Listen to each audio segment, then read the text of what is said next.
Real talk, the Osmo Pocket 3 is one of the easiest cameras to pick up and use for family vlogging. And yes, that also includes travel vlogging. Now look, I'm not trying to sell you this camera. I'm not sponsored or anything. I bought it with my own money. I'm just an uncle who likes to record family moments, family events, and some travel vlogging.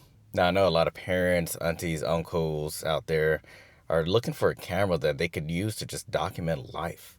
So this video isn't going to be a spec sheet review, but I'm going to tell you why this Pocket 3 is a good family vlogging camera.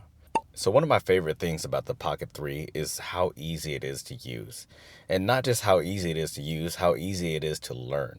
There's a minimal learning curve on this, and it's really one of the best things about it. Now, I know there are a ton of videos out there on how to get cinematic footage, how to tweak this setting or that setting, but the reality is you actually don't have to change too much to make really good videos with this camera. As I say that, I realize I don't have a video on some basic settings for it, so I'll be making that and I'll drop the link down below when I do.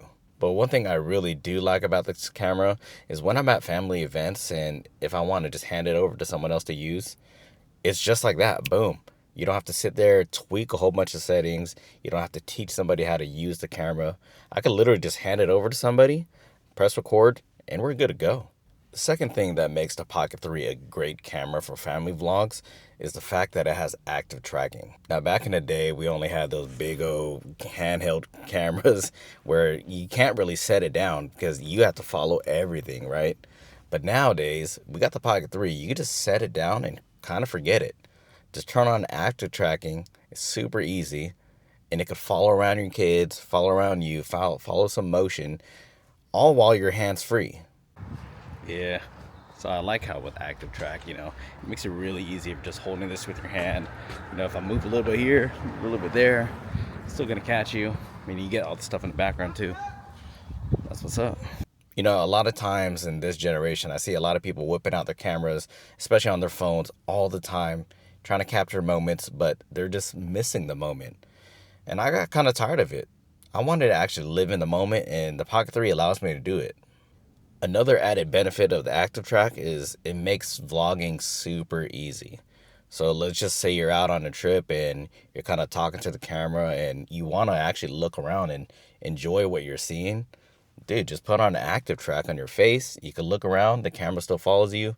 You don't have to worry about trying to capture yourself with your arm because you got this gimbal. The camera sits on a gimbal and it will help follow you. And I know it sounds like I'm just raving about this camera right now, but there are some downsides to it, and one of the biggest downsides for family vlogging, I'll get to at the end. But first, I do want to speak to the longevity of this camera. I've had it for now 2+ years or so, maybe longer, and I've used it extensively. I've used it for camping, family events, family vlogging, traveling. I've even done YouTube videos with it, and to be honest, it still holds up today. I know they just came out with the Osmo Pocket 4, but looking at it, if you have a Pocket 3, I don't really think that it's worth upgrading. Now, if you don't have either, yeah, maybe look at the Pocket 3 or Pocket 4. But the reality is, unless 8K is going to be the new standard, the Pocket 3 is really going to hold up for probably a few more years. But like I said, there are downsides to everything. Every camera just can't be good at everything. And one of the things that you do have to be aware about with this is that it's not an action camera. It's not going to be hardcore durable, and especially if you got kids running around, that's something that you do have to think about. Now, if you think durability and something being strong enough to withstand the thrashing of some kids, then you might want to look into some other cameras in the DJI line like the Action 4 or the Action 6. Now, I'll be making some videos on those pretty soon. The Action 4, I'm telling you right now though, it's a steal. Even in 2026, it's still going to hold up. All right, y'all, if this video helped you at all, hit me with a thumbs up, maybe a subscribe, and I'll catch you on the next one. Peace.